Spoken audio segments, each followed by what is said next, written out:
Baik, Assalamualaikum warahmatullahi wabarakatuh. Perkenalkan, kami dari kelompok 8. Di video kali ini kami akan menjelaskan bagaimana notasi BPMN dari proses bisnis PT Aska yang sudah kami buat sebelumnya. Kemudian juga kami akan menjelaskan matriks Raci dari peran-peran setiap aktor di setiap aktivitasnya. Kemudian ada juga gabungan notasi BPMN to be secara menyeluruh tentang keseluruhan proses bisnis PT Aska dari awal hingga akhir. Sebelumnya perkenalkan, kami dari kelompok 8 dengan beranggotakan 5 orang. Yang pertama ada Lukman Nur Hakim, kemudian Indra Priyanto, kemudian Muhammad Iqbal Zakwani, kemudian Ellen Fitri Sanika Karin Malau, dan kemudian ada Riko. Baik, sebelum kita masuk ke proses bisnis dan notasi BPMN-nya, kita harus tahu dulu PT SK itu perusahaan yang bagaimana sih? Nah, jadi PT SK merupakan perusahaan yang baru berdiri dan bergerak di bidang jasa ekspedisi barang antar provinsi dan antar negara. Kehadiran PT SK ini dilatar belakangi oleh semakin tingginya kebutuhan masyarakat akan layanan distribusi yang cepat, aman, dan dapat diandalkan seiring perkembangan perdagangan dan teknologi. Sebagai perusahaan ekspedisi, PT Aska membagi area fungsi ke dalam 4 bidang utama, yaitu manajemen, dan accounting and finance, distribusi, serta IT support. Nah, bidang manajemen berperan dalam perencanaan strategi bisnis dan pengambilan keputusan. Kemudian accounting and finance, penanggung jawab atas perencanaan, pengelolaan, dan pengendalian keuangan. Kemudian ada bidang distribusi yang memiliki peran utama dalam menerima dan mengirim barang hingga sampai kepada pelanggan. Sedangkan IT support mendukung kelancaran aktivitas bisnis dengan memanfaatkan teknologi informasi, termasuk sistem pelacakan dengan struktur organisasi tersebut. PT Aska berkomitmen memberikan layanan terbaik, menjaga efisiensi operasional, serta memperluas jangkauan layanan baik di dalam negeri maupun internasional. Baik, kemudian langsung saja kita ke proses bisnisnya. Nah, dari dekomposisi fungsi bisnis yang sebelumnya sudah kami kerjakan, terbentuklah 4 proses bisnis dari setiap area fungsinya. Yang pertama order management, kemudian transaction accounting, recovery, receiving, dan processing, kemudian ada sistem operasional. Lanjut langsung saja. Oke, halo semuanya. Perkenalkan, nama saya Eko dengan NIM akhir 1065. Oke, jadi di sini saya akan menjelaskan alur kerja proses bisnis PT Aska menggunakan notasi BPMN. Nah, bagian ini saya akan menjelaskan di bidang manajemen. Nah, pertama-tama kita mulai dari customer terlebih dahulu. Nah, pada saat customer membuat permintaan ekspedisi barang, maka staf akan langsung menerima permintaan dari customer tadi. Nah, selanjutnya staf akan memastikan dulu atau memvalidasi data dari customer, apakah data itu sesuai atau tidak. Nah, jika tidak, maka pesanan dari customer tadi akan dibatalkan. Nah, jika sesuai, maka staf akan langsung menghitung estimasi biayanya. Nah, setelah staf menghitung estimasi biayanya, maka staf akan mengonfirmasi ke manajer terlebih dahulu. Nah, setelah itu manajer akan mengirim estimasi biaya ke customer. Nah, jika customer menyetujui biaya yang dikirim oleh manajer tadi, maka customer akan melakukan pembayaran terlebih dahulu. Nah, jika customer sudah melakukan pembayaran, maka selanjutnya staf akan membuat order tersebut. Nah, jika setelah staf membuat order tadi, maka manajer akan memastikan terlebih dahulu apakah pesanan tersebut sesuai dengan kebijakan perusahaan. Nah, jika sesuai, maka staf akan membuat jadwal penyebutan barangnya. Dan jika tidak sesuai, maka pesanan tersebut akan dibatalkan. Nah, oke, sekian yang dapat saya jelaskan. Kurang lebihnya saya minta maaf. Terima kasih. Halo semuanya, kenalin nama aku Ellen Fitri Sanika Karin Malau dengan NIM H101251027. Nah, setelah itu kita akan membahas tentang aku akan membahas tentang manajemen yang divalidasi data pengiriman. Nah, kalau datanya sesuai, kita akan menghitung estimasi biayanya. Baru setelah itu kita akan mengirim estimasi biaya ke customer. Setelah customer menyetujui biaya, customer akan melakukan pembayaran. Setelah itu, staff akan membuat order dan manajer akan memastikan order sesuai kebijakan perusahaan. Kalau sesuai, staf akan membuat jadwal penjemputan barang. Nah, kalau tidak sesuai, pesanan akan dibatalkan. Nah, kemudian saya akan menjelaskan proses bisnis transaction accounting. Di sini terdiri dari 4 aktor, yaitu vendor sebagai pihak ketiganya, kemudian ada staff itu sendiri, manajer, dan dari customer. Nah, langsung saja di start event ya. Customer langsung membuat permintaan ekspedisi barang, membuat barang apa yang akan mereka kirim nantinya. Nah, kemudian dari staff accounting and finance nantinya akan menyiapkan invoice ke customer berupa tagihan yang akan diisi oleh customer itu sendiri lagi. Nah, kemudian setelah diisi, customer akan melakukan pembayaran dari sesuai tagihan yang sudah diberikan oleh staff tadi. Nah, setelah dibayar, tentunya staff akan mencatat pembayaran yang masuk, pembayaran dari customer tadi. Kemudian akan dicocokkan, yaitu rekonsiliasi data piutang. Setelah direkonsiliasi, manajer akan memeriksa kesesuaian data tagihan dengan pihak vendor. Apakah sudah sesuai dengan tagihan yang dikirim oleh vendor berupa invoice yang akan dicocokkan nantinya ke manajer. Kemudian setelah disetujui data tagihannya, tim staff accounting and finance akan melakukan proses pembayaran tagihannya ke bank. Proses pembayaran tagihan dari vendor tadi, dari invoice vendor tadi. Setelah dibayarkan, tentunya vendor akan menerima pemasukan dari pembayaran tagihan ke bank tadi oleh staff. Setelah dibayar, maka staff akan mencocokkan lagi transaksi kas dan bank. Maksudnya gimana? Nah, dari tadi kan ada pembayaran yang masuk dari customer, lalu ada pembayaran yang keluar dari vendor. Nah, di kas ini bagian customer tadi, pembayaran tadi, maka masuknya ke pendapatan. Lalu untuk vendor nanti akan masuk ke bagian pengeluaran, seperti itu. Setelah dicocokkan transaksi kas dan banknya, maka manajer akan langsung meninjau hasil rekonsiliasi tadi, udah benar belum dengan pengeluaran tadi dan pemasukan tadi, apakah sudah cocok di keduanya. Setelah itu selesai untuk proses bisnis transaction accounting ini yang ASIS. Kemudian yang sudah terotomatisasi yaitu BPM N2B-nya. Di sini tidak terlalu banyak perubahan, namun kerjanya sudah digantikan oleh sistem. Mungkin ada beberapa aktivitas yang akan diringkas dengan adanya sistem ini, namun tidak begitu signifikan. Untuk aktornya masih sama tadi, dengan vendor sebagai pihak ketiganya. Nah, yang pertama-tama untuk start eventnya, tentunya customer membuat permintaan ekspedisi barang sama dengan tadi. Kemudian, nah di sini staff tidak lagi membuat invoice secara manual.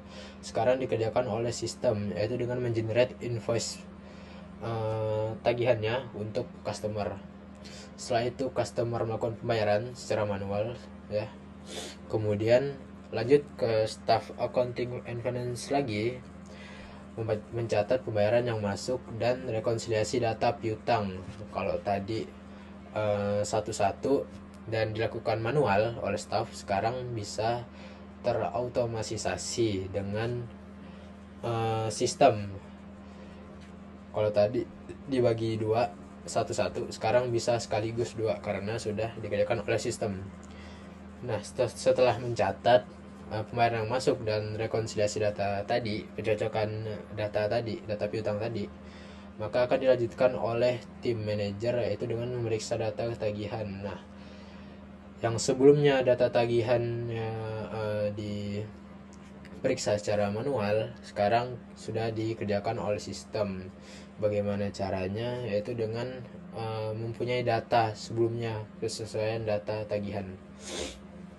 Maka diperlukan data juga untuk sistem ini. Nah, kemudian sama di vendornya, dia mengirim tagihan dan menerima pemasukan juga sekaligus karena dikerjakan oleh sistem. Jadi tidak ada lebih mudah lah, lebih efisien.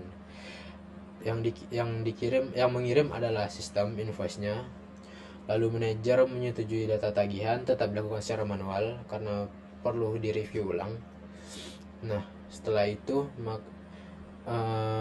staf akan melakukan proses pembayaran tagihan ke bank. Nah, ini dilakukan tetap secara manual karena sistem belum mampu untuk membayar secara otomatis. Takutnya ada ketidaksesuaian dengan tagihan sebelumnya tadi. Nah, setelah melakukan proses pembayaran ke bank, maka sistem akan melakukan pencocokan transaksi kas dan bank yang dilakukan oleh sistem tadi. Oke, lanjut dengan akhir event, tim manajer yang meninjau hasil rekonsiliasi tadi, apakah apakah antara pengeluaran tadi, yaitu pembayaran ke vendor dan pemasukan dari customer tadi, apakah sudah benar, apakah sudah sesuai. Nah, disitulah akhir dari eventnya. Saya Lukman Rahim ingin menjelaskan tentang BPMN ASIS untuk distributor bagian receiving dan processing. Kita bakal masuk kepada draw IO-nya biar lebih lengkap ya. Oke, di sini pihak distributor bakal menerima barang dari vendor. Kemudian diverifikasi datanya apakah sudah sesuai atau belum. Nah, kalau udah sesuai, dia bakal lanjut kepada proses penimbangan dan pengukuran. Kalau udah ditimbang nih, nah barulah muncul labelnya dan manifestingnya udah dapet nih. Nah, kalau label dan manifestingnya udah dapet, dia bakal menempelkan label yang udah dicetak ini, dia bakal ditempel pada barang. Kalau udah ditempel nih, dia bakal masuk ke penyortiran layanan. Nah, dari penyortiran layanan ini, dia bakal ditempatin ke rak-rak. Rak-rak ini maksudnya kayak si rak Pontianak itu bakal masuk atau dia bakal dikirim ke kota Pontianak gitu. Nah, kalau udah nih, dia bakal lanjut nih ke processing kayak pengiriman gitu dari Jakarta misalnya terus ke Pontianak kan. Nah, kalau udah sampai ke Pontianak, pihak admin dia bakal menentukan kurir apa sih yang cocok untuk ke lokasi tujuan. Misalnya tujuan ini ke Jalan Tanjung Raya 2, Kota Pontianak. Nah, dia bakal cari ini kurir-kurirnya yang bagus apa. Nah, kalau udah dapet kurirnya, si pihak kurir dia bakal memuat barang. Habis itu dia bakal scan barang-barangnya kan yang dia udah diperintahkan sama admin. Kalau udah di scan, dia bakal melakukan perjalanan, dia bakal ke rumah si customer. Kemudian kalau udah sampai sama si customer, si pihak kurir bakal ngirim buktinya itu berupa foto atau enggak video gitulah yang kayak apa ya, mengkonfirmasi kalau barangnya itu udah diterima loh sama customer. Nah, nanti si pihak admin bakal ngecek lagi apakah benar udah dikirim. Nah, cara si pihak admin ini tahu, dia bakal verifikasi si foto, kemudian cek GPS dari si kurir tersebut. Kalau udah, laporannya bakal diterima langsung ke customer service. Oke. Ini untuk bagian distributornya ya, untuk ASIS. Lanjut kita bakal ke 2B habis ini.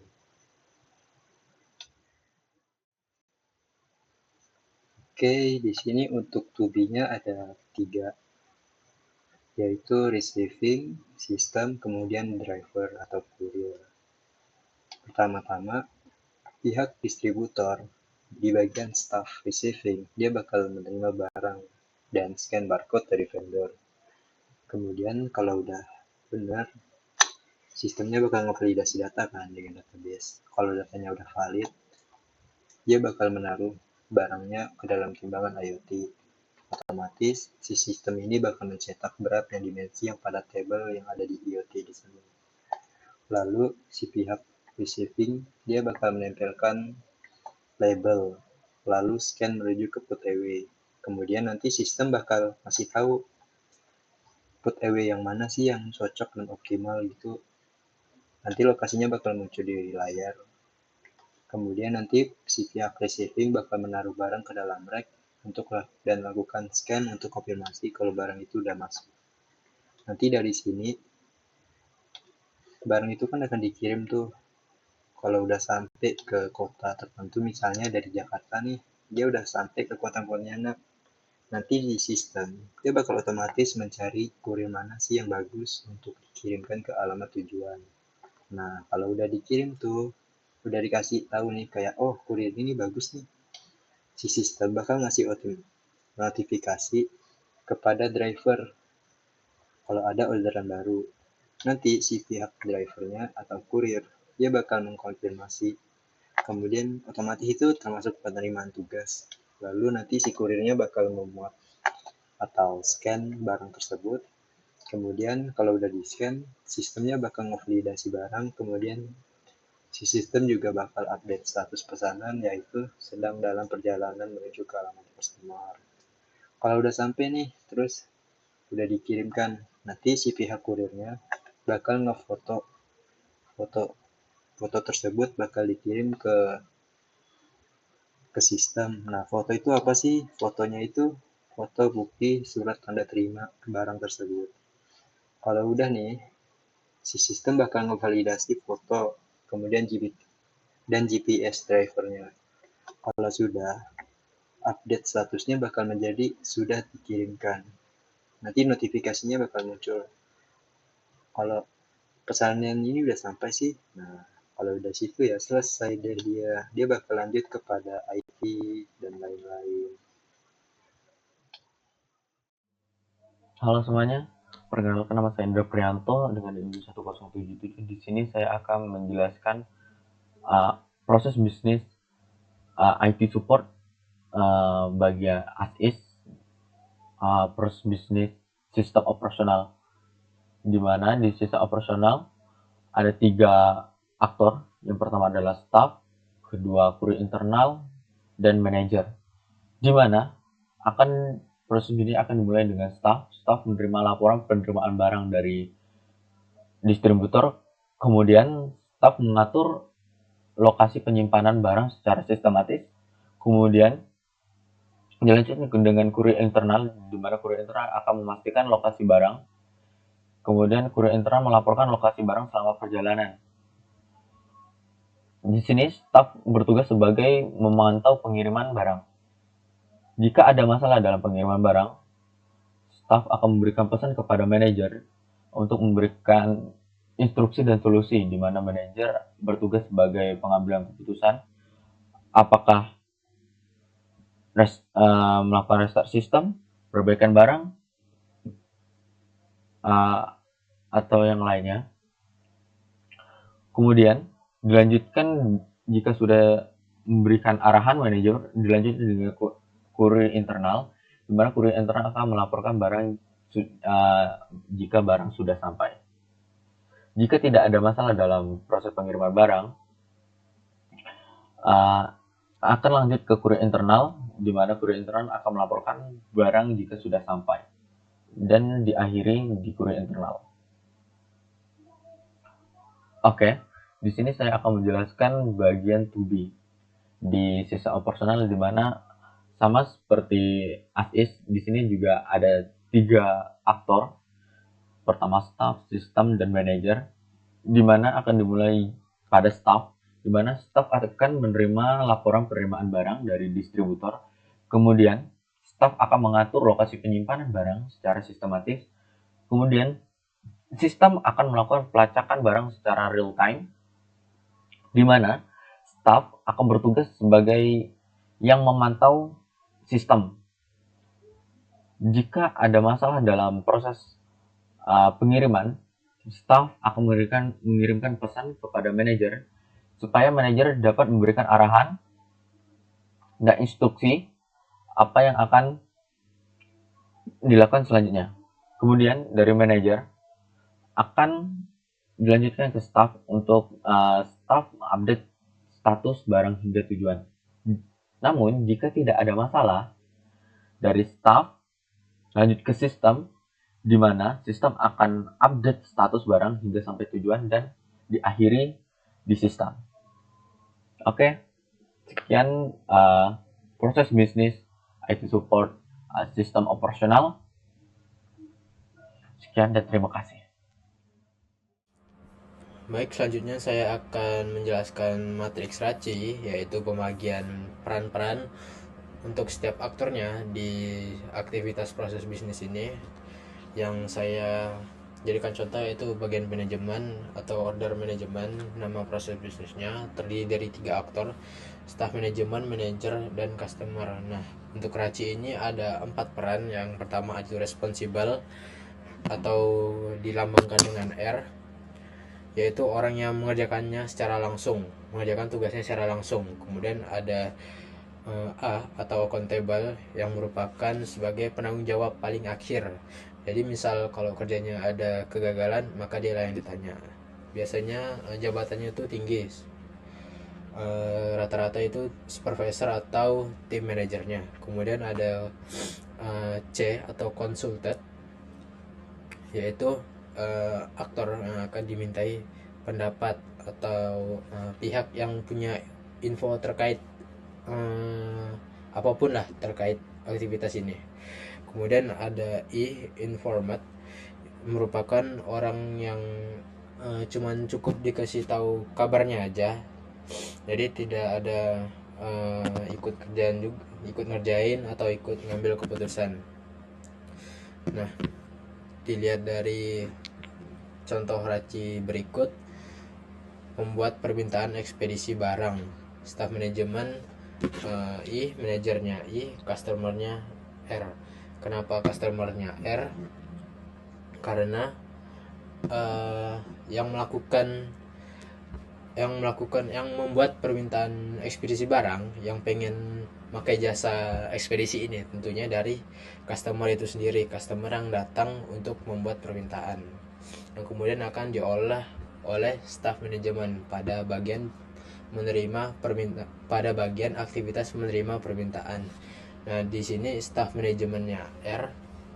Kenapa R? Karena yang menindak permintaan tersebut adalah staff manajemen. Manajernya I atau informat saja, cuman perlu dikasih tahu saja. Kemudian customernya C. Kenapa dia bisa consulted? Karena dari kita karena staffnya harus tahu barang seperti apa yang akan diekspedisi nanti, barang seperti apa yang akan dikirim. Nah, infonya kan tentunya tahu dari customer itu sendiri, tahu dari orang yang mau mengirim pesan, orang yang mau mengirim barang itu sendiri. Kemudian validasi data pengiriman, staff manajemen responsible, manajernya consulted, sama juga dengan customernya consulted.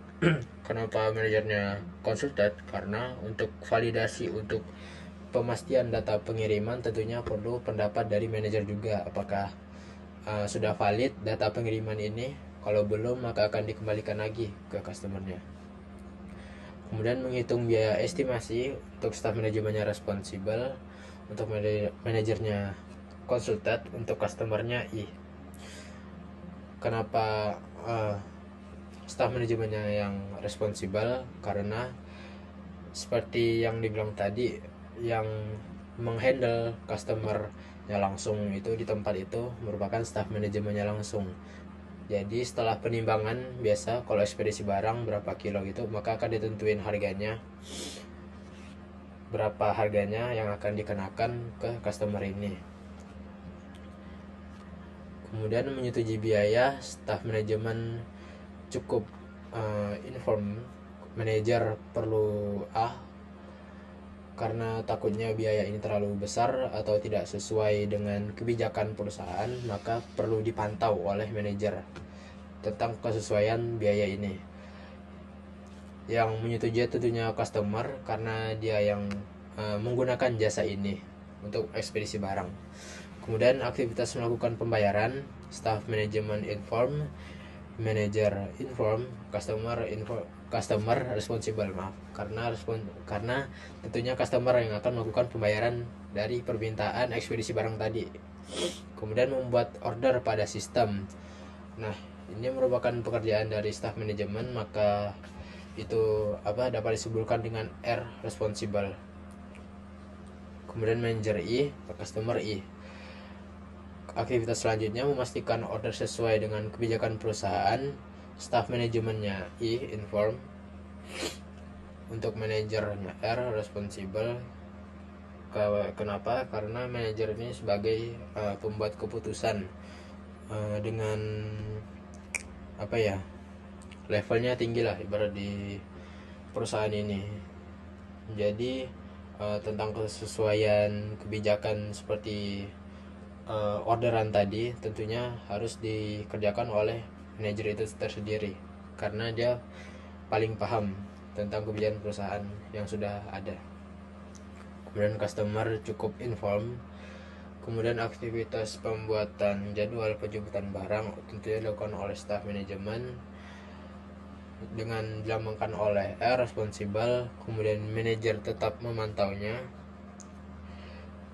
yaitu consult. Kemudian customer cukup tahu atau inform jadwal dari penjemputan barang ini nanti.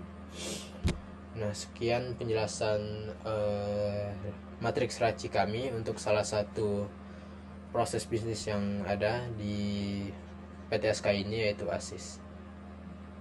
Nah, sekianlah penjelasan kami tentang PTSK ini, dimulai dari latar belakang, fungsi bisnis, proses bisnis, notasi BPMN, dari ASIS hingga TUBI, kemudian ada RACI matrix, pembagian peran di setiap aktornya di aktivitas proses bisnis. Kemudian di akhir juga tadi ada notasi BPMN secara menyeluruh yang sudah diautomatisasikan secara keseluruhan. Nah, maka dapat disimpulkan fungsi-fungsi bisnis dan proses bisnis di PT ASKA terbukti saling berhubungan dan membentuk satu siklus operasional yang terintegritas. Setiap bidang manajemen, accounting, finance, distribution, dan IT support memiliki perannya masing-masing namun tidak berjalan secara terpisah. Distribution adalah pusat aktivitas bisnis ini karena secara langsung menangani pergerakan barang dari pelanggan, dari customer hingga tujuan. Adopsi notasi BPMN telah berhasil memvisualisasi alur kerja level 1 untuk dekomposisi area fungsi bisnis kami, menyoroti peluang untuk meningkatkan model 2B yang diusulkan sehingga pekerjaan alur dari proses bisnis ini bisa lebih efisien dan lebih cepat dikarenakan dikerjakan oleh sistem, khususnya pada receiving dan processing data transaction accounting, menunjukkan komitmen PT ASKA untuk mengintegrasikan teknologi seperti scanning dan IoT guna mencapai efisiensi operasional tinggi. Kolaborasi antara fungsi ini menciptakan alur bisnis yang terstruktur, transparan, dan responsif. Siklus timbal balik antara proses operasional yang efisien dan pengambilan keputusan strategis seperti ekspansi wilayah atau penambahan armada yang dilakukan oleh tim manajemen memastikan PT ASKA dapat terus meningkat kinerja layanannya di masa depan. Baik, dengan ini berakhirlah video kami penjelasan terkait PT ASKA, yaitu personel ekspedisi yang sudah saya jelaskan tadi. Selebihnya mohon maaf kalau penjelasannya kurang jelas atau terlalu belibet. Kami akhiri Wassalamualaikum warahmatullahi wabarakatuh.